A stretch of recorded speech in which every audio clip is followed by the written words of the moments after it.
Hi, and welcome to my first episode of my podcast. This will be on Spotify and also on YouTube. This is 2inTune. A little bit about me is my name is Rosario. I was a life coach for about a year and a half, 2 years, when I was going through a very big spiritual awakening in my life.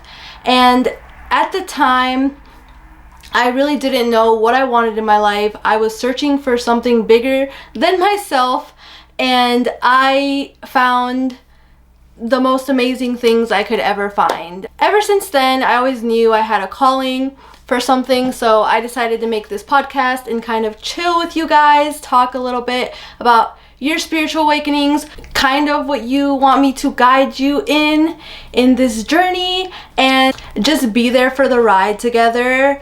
I call this podcast 2inTune because I want us to be two people in tune. It's kind of cheesy, but I think it's cute. My first episode is definitely going to be about spiritual awakenings and how to bring forth that kind of thing. If you want to grow, if you're looking for something bigger than you, something different, a new change in your life, if you want all those things, you want your life to completely take a 360, then this is the podcast for you.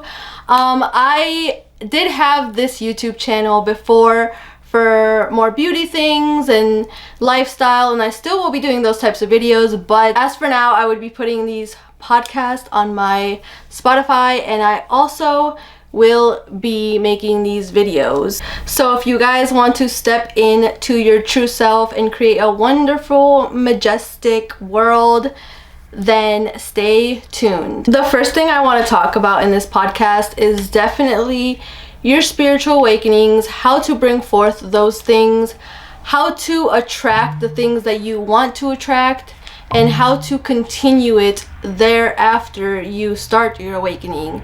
How you can balance everything out in your life plus that awakening, and also create your own reality.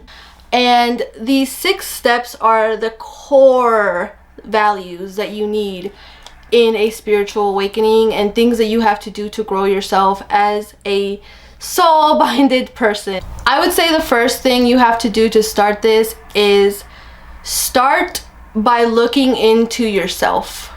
And by that I mean looking into who you really are, who your soul is bound to, and what is within you. I kind of started this by doing a lot of shadow work. I recently started doing more shadow work as an adult because I just feel like there's a lot that needs to be processed in there. So definitely making a to-do list is the best thing to do for your goals. And also spirit journaling. Journal from your heart, journal from things that come within, things that make you feel good about yourself. You can journal about things that make you feel sad some days, things that make you feel happy some days. Just look into your spirit self a lot. I often look on Pinterest for things like this, like shadow work, like look up healing your childhood shadow work, or like they just have so many prompts on Pinterest or even on Google that you can look for that have all of the key elements to shadow work, and you can start with what you're most comfortable with to what you're uncomfortable with later on, but definitely shadow work is the first step. Try to understand and experience yourself as a being and not the shell that we are. The second thing that really helped me out in my spiritual awakening was affirmations. I tell my boyfriend this all the time. Affirmations are the core to really making yourself feel good. I feel like every time I do an affirmation, I start to look at myself in the mirror, I tell myself things, I make myself feel great about myself, and being and feeling good also make you feel confident, and confidence is the key to attracting a lot of things because you're pulling forth very positive energies in there. Just like tell yourself you're loved, tell yourself you're worth it, tell yourself you're the most amazing human in the world. If you have to be Delulu, be Delulu, because it really does work. Like fake it till you make it. They say it all the time. I grew up with my mother always telling us like dress the part or dress like you're important, and that's just something that I always stuck with in my head, and you should definitely stick with that as well. That's a good concept to have. Dress in things that make you feel confident, make yourself feel good. Affirmations are definitely something that helps, but this also goes alongside the journaling and the shadow work, because within those shadow works of your healing, you can tell yourself what things you want to heal. Tell yourself the things that you never heard from someone else. Tell yourself the things that you were lacking when you were younger. Tell yourself everything that you thought that you were missing. Give it to yourself, because once you give yourself everything that you think you are lacking, you will attract like amazing things. I have so many stories to tell you guys about my personal life and my personal experience in a lot of different aspects, and just things that I always rant about and talk about with my friends that happen in my life. And it's just a long journey, and it's only going to continue, and it's only going to get better. Now, this one is one that I kind of lack in. I'm still working on it. We're not perfect. No one's perfect, but words have meaning. And for 5 years, let me tell you, I know that words have meaning, but I continuously tend to say things that I don't mean, just because the culture has like programmed me to say those things, and it's so hard sometimes, but I kind of have to stick to myself and understand what I'm saying. Please watch how you're wording things and how you're talking to people. Watch who you talk to, how they listen, how you perceive other people, what you tell them. Everything matters. Every little aspect of the perception of who you are shows off and multiplies within different people. So just watch the words and watch the wording of things that you say. I'll give you an example. Like, sometimes I'll be like, oh, I'm dead, or I'm crying, when like things tend to be like silly or funny with my friends and I'm just talking to them, and I'm like, why do I say crying or dead? Because I'm not crying, and I'm obviously, I don't want to die, and I'm not dead, and I rebuke those energies. So definitely choose your words wisely and be careful what you wish for. Another thing you will see in your spiritual awakening is signs, and based on my experience, signs are a big thing. Like, you will get them so quickly, or you will wait for a long time and then think about it again, and then you'll see something and then it reminds you of that thing. Signs matter. They are important to your awakening. They are a big aspect in who you are and what you're becoming in life. And I say signs like, you could see angel numbers. You can see something that you thought about like 2 days ago. You could see something that you and your friends had talked about.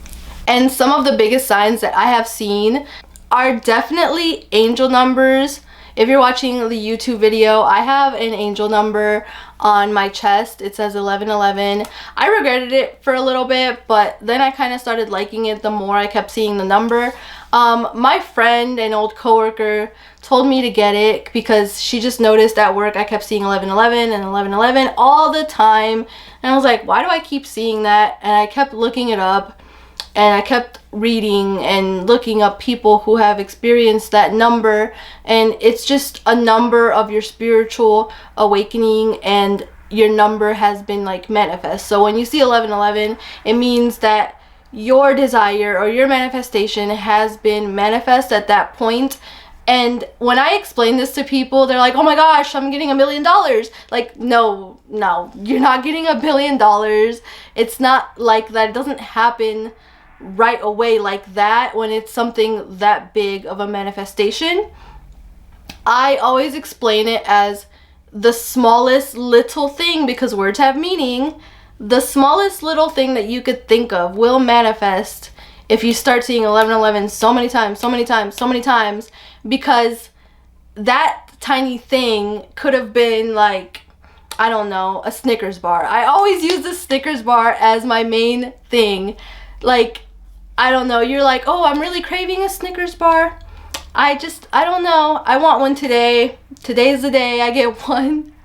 And then you stop thinking about it for a while, you let it go, and boom, Snickers bar. You get a bunch of Snickers bar, you get one Snickers bar, and you're like, oh my gosh, that's crazy, that just happened. Another example would also be like songs. A lot of songs tend to play in my head a lot, and then I hear them on the radio somewhere, or I hear them when I'm walking somewhere, or I'll be at work and then I'll hear it somewhere, and I'm just like, what is going on?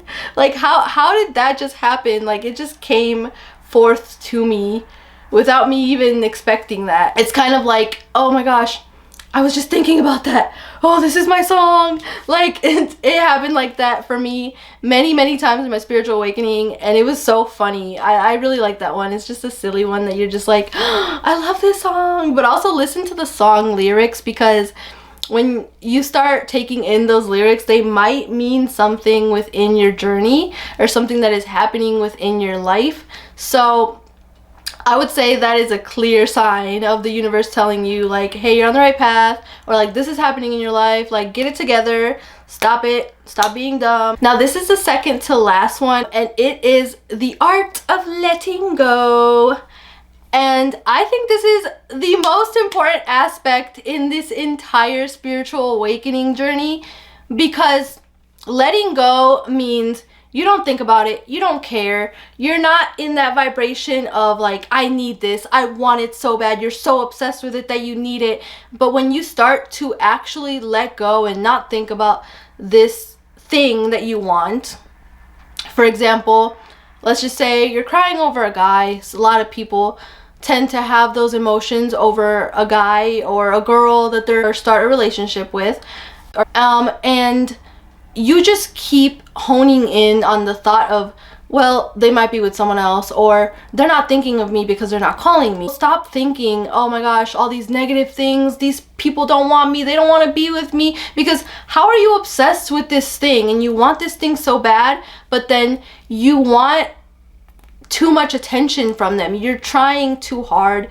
You're obsessing over the fact that you don't have it, or you don't have time, or you don't have things with them, and you're not experiencing them. But you will get to experience them once you kind of push back and stop trying so hard to be in there. And like, you're pressuring the energy. That's how I describe it a lot. Like, the art of letting go is not pressuring the energy.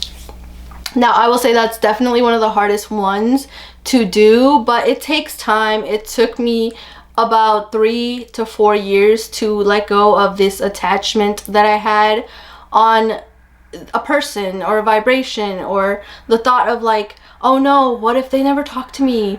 What if they don't want to talk to me? It's like, no one really cares. Like, they don't care to think about you, so don't think about them. It's the same concept.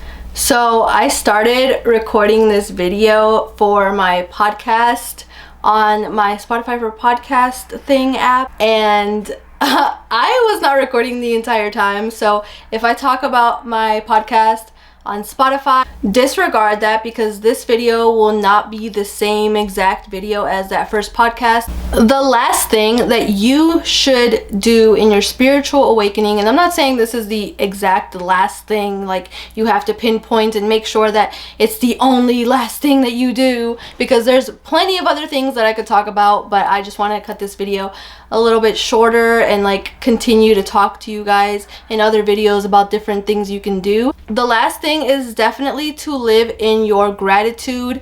This is the biggest thing. This is the thing that you need to do every day in your journal, in your life, while you're driving to work even. Like, don't play music some days, don't put the radio some days. Just be in your peace, in your quiet, and live in that gratitude of the moment, of what you're doing, what you're thinking. Let your thoughts be thoughts. Kind of meditate in that moment. Take like 5 to 20 minutes to just meditate in the moment of things that are happening for you, and be grateful for everything around you. And I'm not saying like, oh my gosh, I'm so grateful for a cup of water, I have water, oh my gosh. Like, yes, you could be grateful for those things, but also just look outwards. Look more like into your space, into the things that you never thought could be possible. Vibrate in that positive gratitude, and kind of understand what you have now from what you had in your past and what you have grown in. And those were the 6 steps into starting off your spiritual awakening. I hope you guys liked this video. I hope you guys can start your spiritual awakening and really dive into your soul and yourself and realize the power that you have and the people you have around you and the support and the loving energy that is around you. And I will see you guys in the next video. Bye!